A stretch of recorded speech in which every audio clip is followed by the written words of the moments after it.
Okay, children, continuing ahead with chapter 6. We are on exercise 6.3.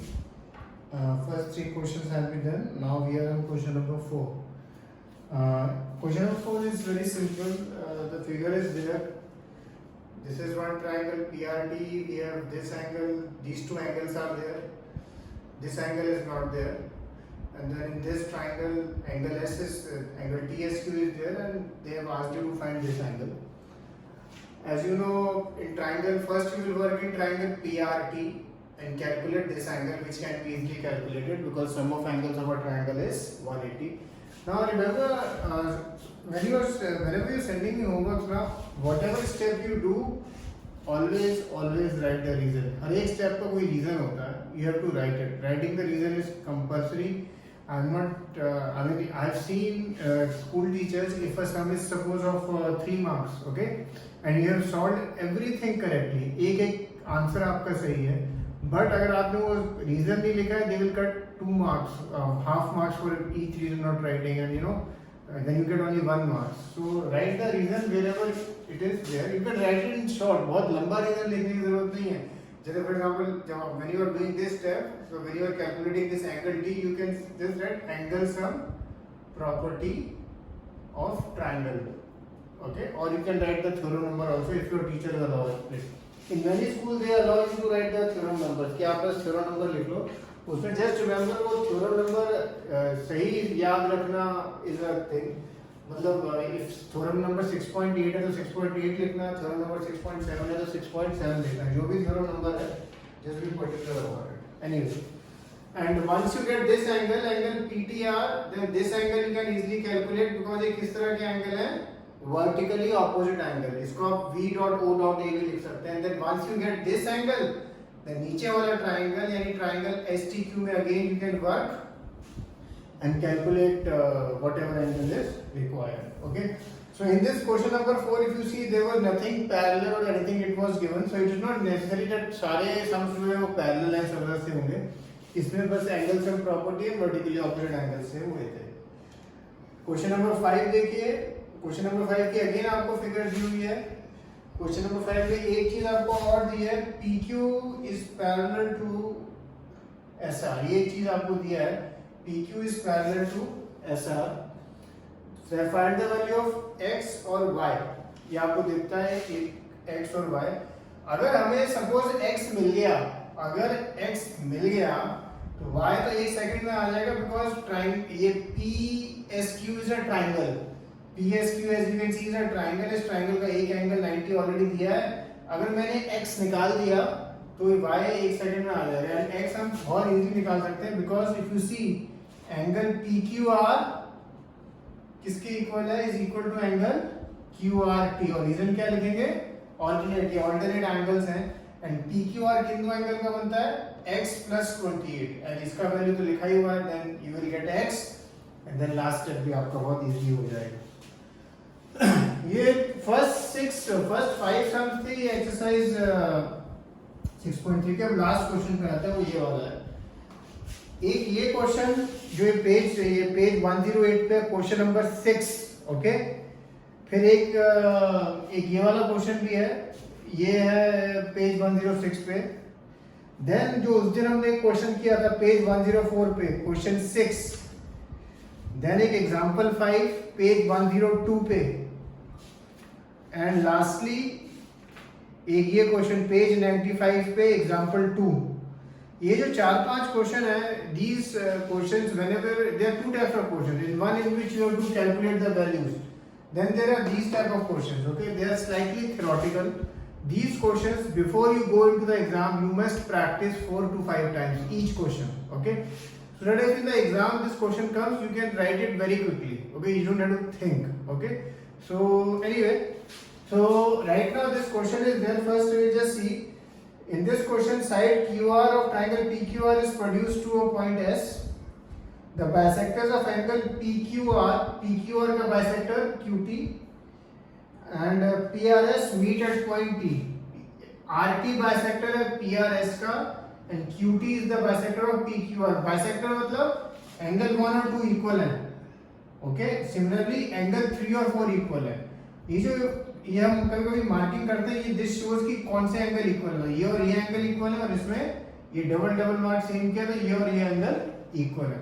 जब भी आपको ऐसी मार्किंग दिखे और जिन सपोज किसी फिगर में आपको ऐसा मार्क किया, एक ये मार्क किया और एक ये, आप ये कह सकते हैं फिर this angle equal to this angle, मतलब वो चीज क्वेश्चन में गिवन है आपको। ओके, चलिए एंड क्वेश्चन में आपको प्रूव करना है एंगल 5, मतलब ऐसे लिखा है prove that triangle angle QTR is equal to half of angle QPR, यानी angle 5 is equal to half of angle 6। यहाँ सब कुछ मैंने ऑब्वियसली एंगल्स में लिखा so that it is easier for you to understand what we are doing here। Given है आपको angle 1 equal to angle 2 और reason QT bisector, angle 3 equal to angle 4, RT is the bisector, और ये आपको prove करना है। अब once you write the sum, now this is the sum, you have understood the sum and क्या करना है वो भी आपको दिख गया। Now stop the video and try this sum for 15-20 minutes, just try it out, okay? कई बार क्या होगा, you will start the sum and use exterior angle property and try to do the sum, okay? So that's a hint which I am giving you. Many times when you are doing the solving sums now, if you get the answer yourself, then that solution you will realize, you will remember। आपको फिर जब आपको जैसे हम मैं कह रहा था ना कि प्रैक्टिस कर लेना है 4-5 सम, you will not have to practice that sum so hard because वो solution आपने खुद निकाला है, okay? Anyway, now we will see how we will do this sum।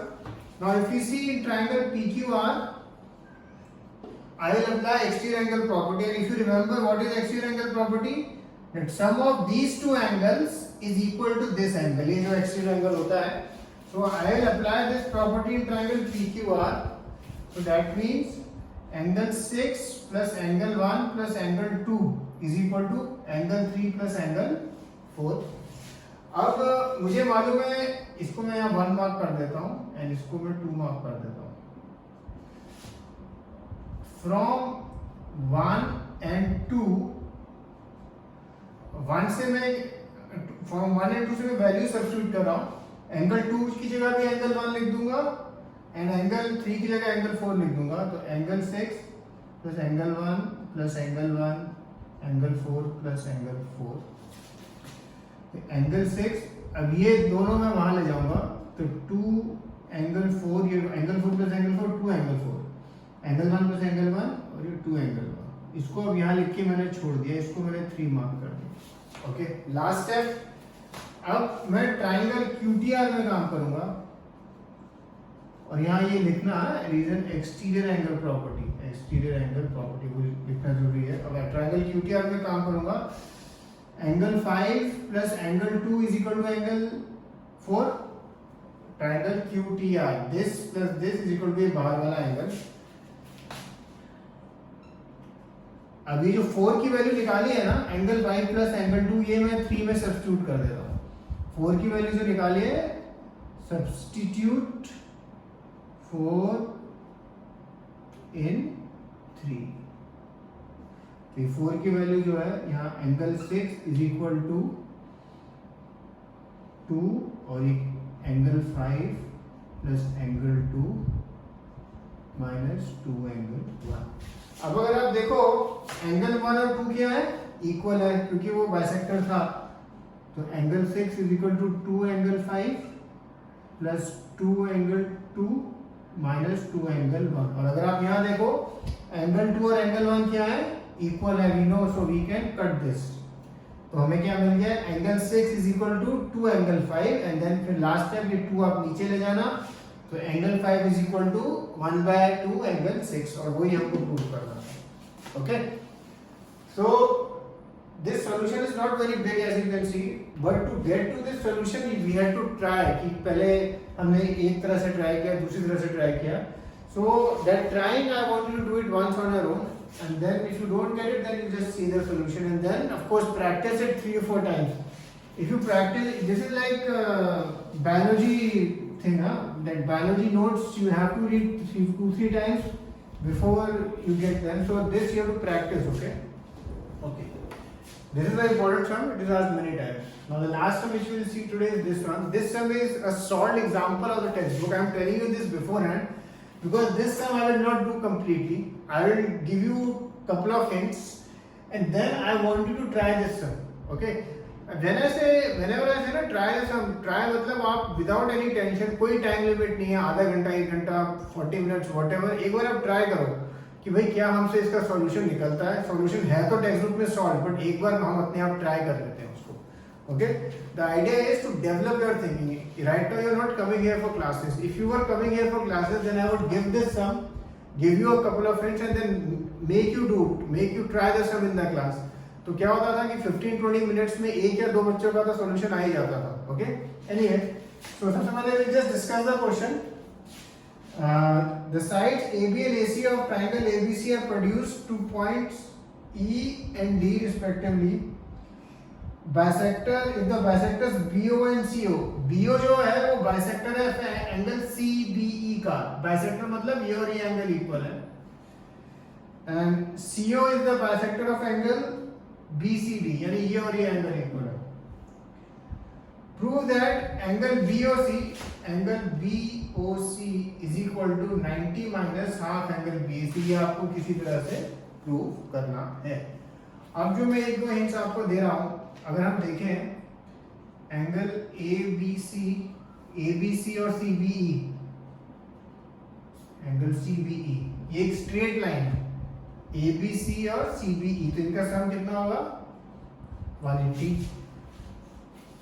अब मैं क्या करूंगा, एंगल CBE की जो वैल्यू है और एंगल ABC की वैल्यू है, अगर कोई वैल्यू हमें दी हुई है तो वो मैं सब्स्टिट्यूट करूंगा. तो एंगल ABC की वैल्यू हमें दी है y, तो y लिख देता हूं यहाँ पे. CBE की वैल्यू ऐसा कुछ नहीं है, तो यहाँ फिलहाल CBE लिखता हूँ इज इक्वल टू 180. अब एंगल CBE लिखूं तो क्या आएगा, एंगल CBE की वैल्यू आएगी 180 माइनस y. अच्छा, अब अगर आप देखो एंगल CBE ये पूरा है एंड OB बाइसेक्टर है, तो एंगल CBO की वैल्यू क्या होगी, CBE की एग्जैक्ट हाफ. जैसे सपोज कोई एंगल ये 60 है, ठीक है, एंड ये उसका बाइसेक्टर है, तो ये जो ऊपर वाला एंगल 30 होएगा और नीचे वाला एंगल भी 30, दोनों इक्वल उसमें होते हैं. तो अगर इससे मैं CBO की वैल्यू लिखना चाहूँ तो angle CBO will be half of angle CBE. तो अब हाफ से दोनों को मल्टीप्लाई करना है, ध्यान रखना, 180 को भी है इसको भी. तो 90 माइनस y/2 वैल्यू आपको मिलती है एंगल CBO की. एंगल CBO की वैल्यू आपको मिलती है 90 माइनस y/2. सिमिलरली आप एंगल BCO की वैल्यू निकाल सकते हैं, एंगल BCO की वैल्यू भी निकाल सकते हैं, वो भी इसी तरह से आएगी 90 माइनस z/2. ओके, उसके बाद just try to finish the sum on your own. Okay, cheers.